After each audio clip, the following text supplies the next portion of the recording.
Assam government हुशियार हुशियार हुशियार बिजली government हाय हाय हाय हाय हाय हाय थाखायसो बर' हारिनि फिउचारनि थाखायसो ट्राइबेलफोरनि फिउचारनि थाखायसो लेन्ड राइट्स फिन खेबसेबाव उदालगुरि जिल्लायाव थानाय ट्राइबेल फरायसाफोराहाय धरना होनाय जादों जे मोनद' हारिया एसटि दाबि खालामथारदों एसटि मोननो थांगासिनो दं बेनि सायाव माने बेनि हेंथायै धरना होनाय जादों आरो लोगोसे बेयावनो बेबो जे जों गासै ट्राइबेलफोराहाय जे खौसे जानानै जे मोनद' हारिया एसटि बिबाय थादों जे बेखौ होबथानाया गासैनिबो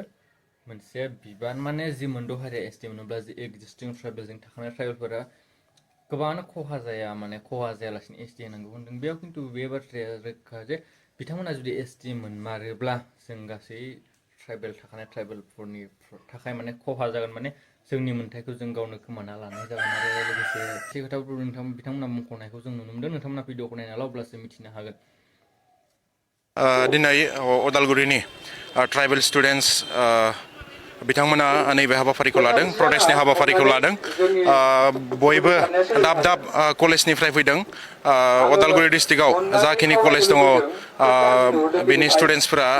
दिनैनि हाबाफारियाव बाहागो लादों थारैनो नंगौ एसटि होयोब्ला 6टा जनगोष्ठीनो एसटि होयोब्ला जोबोद जोंहा हारि हिसाबै ट्राइबेल हिसाबै जोंहा जोबोद खहा जागोन बेखौ जोङो फरायसा हिसाबै बेखौ बुजिदों फरायसा हिसाबै बुजिनानै नैबे प्रटेस्टनि हाबाफारिखौ लादों आरो जाय बिथांमोना बर'नि लिडार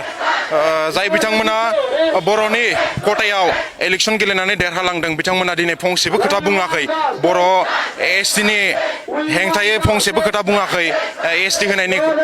हेंथायै फंसेबो खोथा बुङाखै आरो मानगोनां हाग्रामा महिलारि सार बिथाङा एसटि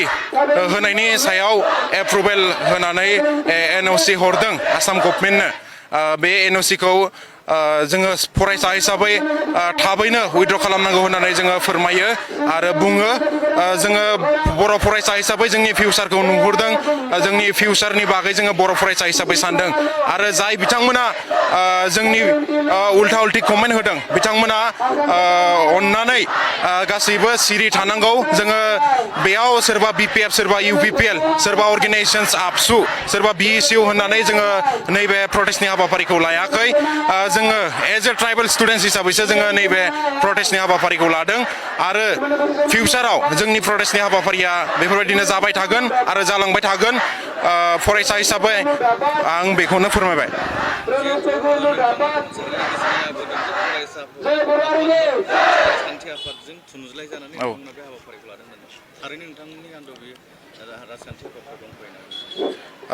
बेफोरखौ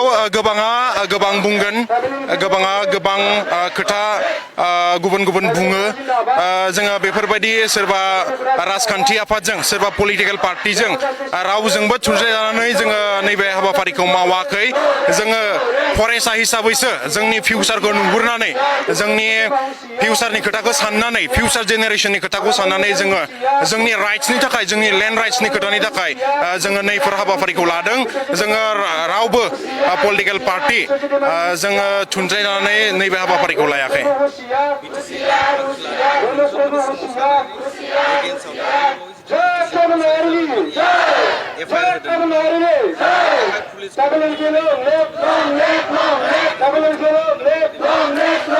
थारैनो दाखालि बावै जालांनाय मोनसे प्रटेस्टनि हाबाफारि क'क्राझाराव जानाय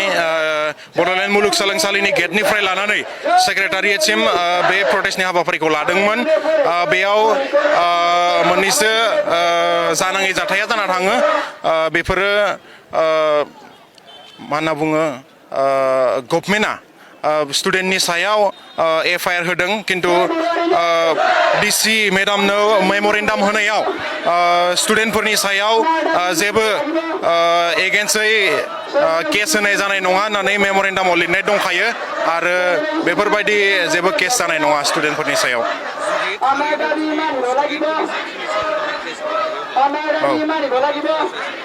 थारैनो जुदि पुलिसा केसखौ एप्रुभ खालामोब्ला केसखौ एक्सेप्ट खालामोब्ला जोङो फरायसा हिसाबै जोङो बेबायदिनो जोङो स्ट्रंलि हाबाफारि जोङो लाबावगोन आरो जोङो सोरखारखौ हुसियार होगोन आरो जोङो सोरखारखौ सोंखारिगोन जोंनि दाबिया जोंनि पार्सनेलनि थाखाय नङा जोंनि लाबालाबनि थाखाय नङा जोंनि फिउचारनि थाखायसो बर' हारिनि फिउचारनि थाखायसो ट्राइबेलफोरनि फिउचारनि थाखायसो लेन्ड राइट्सनि थाखायसो जोङो रावबो जोंनि पार्सनेल इन्डिभिजुवेलनि थाखाय जोङो डिमान्ड खालामाखै जोङो प्रटेस्ट खालामाखै जोंनि फिउचारखौ जोङो साननानैसो जोङो प्रटेस्ट खालामदों